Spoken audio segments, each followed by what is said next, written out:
শেরবাব বলো। মানুষ কো মানুষের ফুপুর কাছে।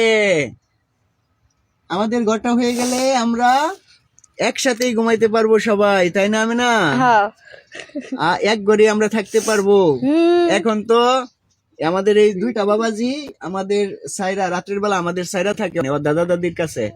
ওনারা তবুও রাত্রে গুলো 2-3 বার আইসা পরে আমাদের ওইখানে, কারণ কি পাড়ায় পরে দিয়ান লাগে আমাদের কথা ওদের খুব মনে হয়, পরে তো মনে হলে আয় পরে কে চাবা আচ্ছা থ্যাংক সরো তো তুমিও থাও, আমার উপরে ঠ্যাং থাও, তুমিও থাও, সমস্যা নাই।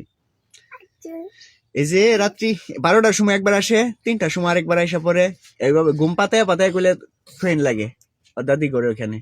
পরে আবার ঘুম থেকে ওইটা পরে ওইটা হেরা আবার আমগোর কথা মনে হয়, আবার আমগোর এই যে দুইটা আব্বা আয়া পরে আমগোর বুগল এই যে হেরে আমগোর শুয়ে থাকে। দেখেন দুজনে ওর বাপ বাপের অনু থাকবো, এই যে দেখেন এবার এখন লাগে। দোয়া রাখবেন আমাদের ছোট বাবাজিদের প্রতি, আমাদের ছোট বাবাজিদের প্রতি সকল দরদিরা দোয়া ও আশীর্বাদ রাখবেন। এই ছোট বাবাজিরা যেন বড় হয়ে অসহায় মানুষ এবং নিরীহ প্রাণীদের সেবা করতে পারে।